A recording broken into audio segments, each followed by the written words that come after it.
હથિયાર સાથે ફરતો ઈસમ કે જે કોઈ ગુનો આચરે તે પહેલા જ પોલીસે તેને દબોચી લીધો. કેમ હથિયાર લઈને ફરવાની નોબત આવી, જુઓ આ રિપોર્ટમાં.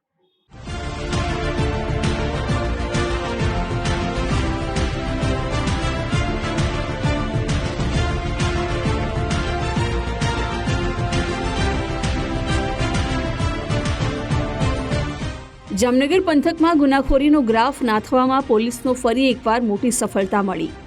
વરિષ્ઠ પોલીસ અધિકારીઓના સીધા માર્ગદર્શન હેઠળ નશાકીય પદાર્થો અને હથિયારોની હેરાફેરી કરતા તત્વો પર કાયદાનો સકંજો બરાબર કસવામાં આવી રહ્યો છે.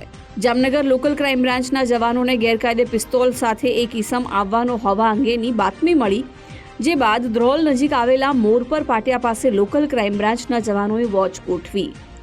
બાતમી મુજબનો ઈસમ આવતા જ ચોમેરથી ઘેરીને આરોપીને ભાગવાની તક મળે તે પહેલા જ ઝડપી પાડ્યો. આ પોલીસની અચાનક રેડ દરમિયાન પડધરી તાલુકાના ખાખરાબેલા ગામના વિરેન્દ્રસિંહ જાડેજાની ધરપકડ કરવામાં આવી.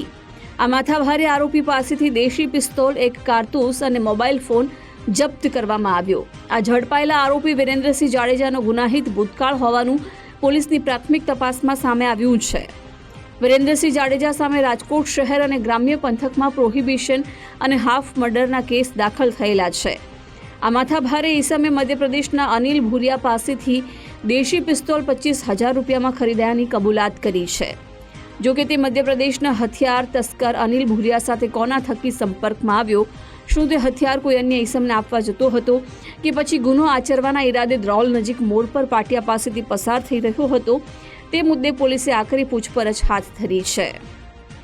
તે દરમિયાન એલસીબીના દિલીપભાઈ તલાવાડિયા, મયુરસિંહ પરમાર, યુવરાજસિંહ ઝાલા અને ઋષિરાજસિંહ વાળા ને બાતમી મળેલી હોય કે એક આરોપી જેનું નામ છે વિરેન્દ્રસિંહ કિશોરસિંહ જાડેજા, જે ખાખડાબેલા પડદરી રાજકોટના રહેવાસી છે, તેની પાસે અનઓથોરાઇઝડ એક વેપન પિસ્ટલ રહેલી હોય તે બાબતની બાતમી હતી.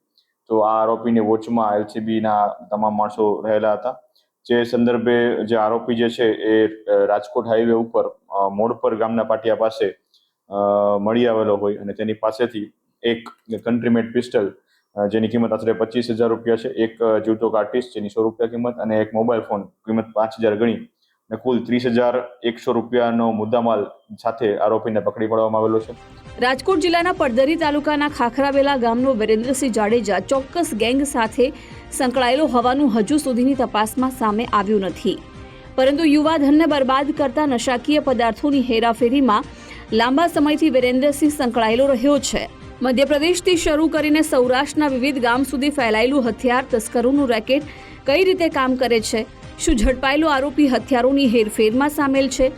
ધ્રોલ પોલીસ વિરેન્દ્રસિંહ જાડેજાના રિમાન્ડ મેળવીને પૂછપરછ કરે તો વધુ ખુલાસા થવાની શક્યતા છે.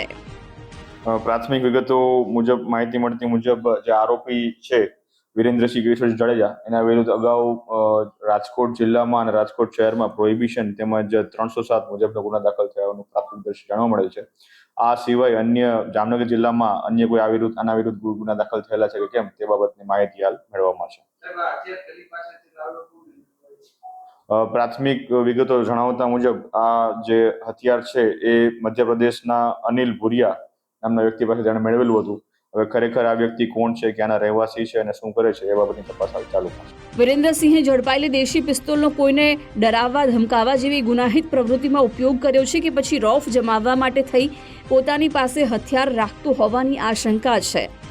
જામનગર પોલીસે હવે મધ્યપ્રદેશના હથિયાર તસ્કર અનિલ ભુરિયા અને તેની ટોળકીના ગુજરાતમાં કાર્યરત અન્ય સભ્યોને ઝડપી પાડવાની દિશામાં તપાસ હાથ ધરી છે. નાથુ આહિર, ગુજરાત ફર્સ્ટ, જામનગર.